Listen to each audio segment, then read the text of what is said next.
మావోయిస్టులు నేడు భారత్ బంద్ కు పిలుపునిచ్చారు.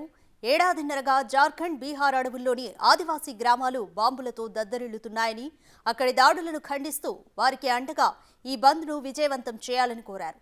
ఈ నేపథ్యంలో మహబూబాబాద్, భద్రాద్రి కొత్తగూడెం జిల్లాల్లోని ఏజెన్సీ ప్రాంతాల్లో పోలీసులు హై అలర్ట్ ప్రకటించారు. అర్ధరాత్రి నుంచి పోలీసులు విస్తృతంగా తనిఖీలు చేపట్టారు. కొత్తగూడ, గంగారం వంటి ఏజెన్సీ మండలాల్లో మావోయిస్టుల కరపత్రాలు వెలిసిన సందర్భాలు ఉన్నాయి. దీంతో ప్రత్యేక బలగాలు అడవులను జల్లెడపడుతున్నాయి.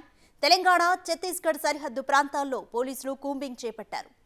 ఎలాంటి అవాంఛనీయ సంఘటనలు చోటు చేసుకోకుండా పోలీసు అధికారులు చర్యలు చేపట్టారు.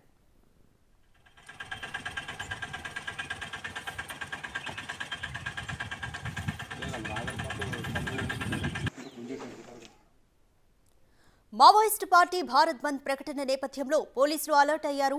తెలంగాణ వ్యాప్తంగా ఈ కమ్యూనిటీ కాంటాక్ట్ పేరుట అనుమానాస్పద ప్రాంతాల్లో తనిఖీలు చేపడుతున్నారు. అందులో భాగంగానే మంచిర్యాల జిల్లా రాజారాం గ్రామంలో రూరల్ సీఐ విద్యాసాగర్ ఆధ్వర్యంలో తనిఖీలు చేపట్టారు. ధృవపత్రాలు లేని 15 మోటార్ సైకిళ్లను సీజ్ చేశారు. ఆ తర్వాత గ్రామంలో విస్తృత తనిఖీలు నిర్వహించి అనుమానాస్పద వ్యక్తులు కనిపిస్తే తమకు సమాచారం అందించాలని గ్రామస్తులకు సీఐ సూచించారు.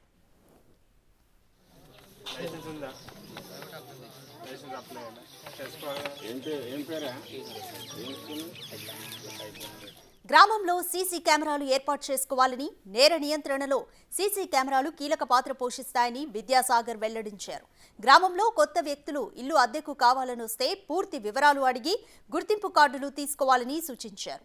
ఏదైనా అనుమానం వస్తే వెంటనే 100కి డయల్ చేయాలని ఆయన తెలిపారు. అనంతరం ప్రాణహిత గోదావరి పరివాహక అటవీ ప్రాంతంలో పోలీసులతో కూంబింగ్ నిర్వహించి తగు సూచనలు అందించారు. ఈ కార్యక్రమంలో స్పెషల్ పార్టీ పోలీస్ సిబ్బంది పాల్గొన్నారు.